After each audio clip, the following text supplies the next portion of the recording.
नमस्कार.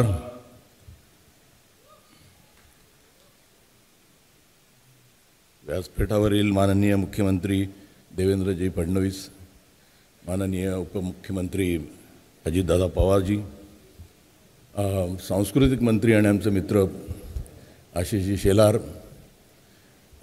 मंगलप्रताप लोढाजी आणि बाकी मान्यवर,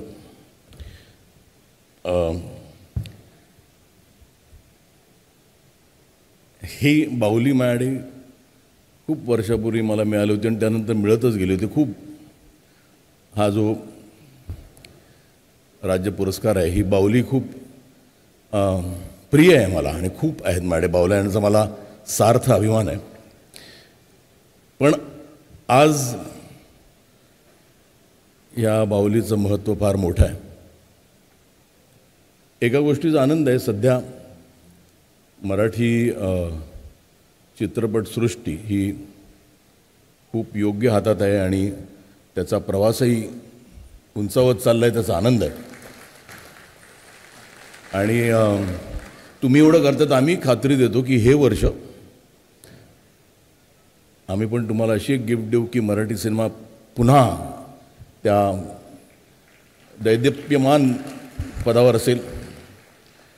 कारण सुरुवात मुळात मराठी सिनेमाची एका मराठी माणसाने केली, दादासाहेब फाळके, आणि खऱ्या अर्थानं तो सिनेमा वाढवला किंवा त्याला मान दिला तो व्ही शांताराम यांनीच. म्हणजे मला आठवतं आहे, मी वडाळ्याला राहायचो आणि मिडल क्लास घरातनं आलेलो, काय पुढे करायचं माहीत नाही, शिक्षण झालेलं, म्हणजे जवळजवळ मी ट्रान्सपोर्टचा व्यवसाय करून एक टेम्पो विकत घ्यायचा विचार केला. मला अजून आठवतं, तिथपासून इथपर्यंत वाईट प्रवास नाही, चांगलाच झालेला आहे. पण त्यावेळेला मी शिवाजी पार्कला महात्मा गांधी तलाव आहे, तो आम्हाला परवडायचा कारण तो महानगरपालिकेचा होता. आणि वडाळ्यावरून आम्ही वडापाव खायचं म्हणून बसचे पैसे वाचवायला चालत जायचो. आणि प्लाझावरनं कित्येक वेळा गेलेले असताना त्या प्लाझाच्या समोर एक ट्रायंगल आहे आणि तिकडे कित्येकदा मी व्हाईट कपडे घातलेले, फर कॅप घातलेले शांताराम बापूंना असं त्या थिएटरकडे बघताना पाहिलेलं. म्हणजे तिथपासून आजपर्यंत I think I have done good something, आयुष्यात काहीतरी चांगलं केलं म्हणून हा मला मान मिळतो आहे. आणि खऱ्या अर्थानं सिनेमा म्हणजे आज इथे खूप चांगले चांगले दिग्दर्शक आहेत, तरुण तरुण दिग्दर्शक आहेत.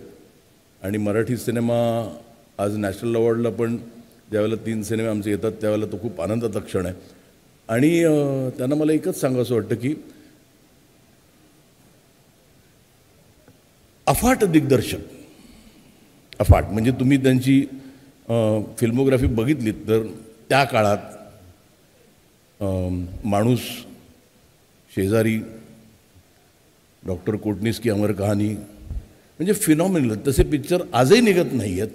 आणि त्यावेळेला एक प्रोग्रेसिव्ह सिनेमा करणारे एक थोर फिल्ममेकर आणि त्यांच्या नावाने हा पुरस्कार मला मिळणं म्हणजे जसं मुक्ता म्हणाली, एक वेगळी जबाबदारी आहे. म्हणजे आधी मला वाटायचं की आता रिटायर व्हायचं त्यावेळेला जीवनगौरव देतात, पण नाही. जसं अनुपमजी म्हणाले की 30 वर्ष, मी 30 वर्ष म्हणणार नाही, पण 10 वर्ष तरी मला अजून यायचं इथे आणि चांगले चांगले सिनेमे घेऊन. आणि जबाबदारी याच्यासाठी मोठी आहे कारण आत्ता जे नवीन दमाचे जे काही दिग्दर्शक येत आहेत, म्हणजे हल्ली मी काही सिनेमे पाहिले, ते म्हणजे कॉम्पिटिशनला उतरणं गरजेचं आहे. आणि मराठी सिनेमा कंटेंट वाईज तरी आपण खूप पुढे आहोत, मल्याळम सिनेमा आणि मराठी सिनेमा. आता बिझनेस वाईज पण तुमच्या आशीर्वादानं ते शक्य होईल असं वाटतं. आणि पुन्हा म्हणजे सगळ्या रसिक प्रेक्षकांना खूप खूप धन्यवाद. मेधा इथे आलेली आहे आणि आज मी जिथे आहे त्याच्यात खूप सपोर्ट तिचा आहे.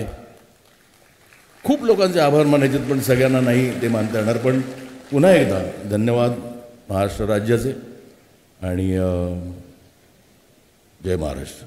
धन्यवाद. एबीपी माझा, उघडा डोळे बघा नीट.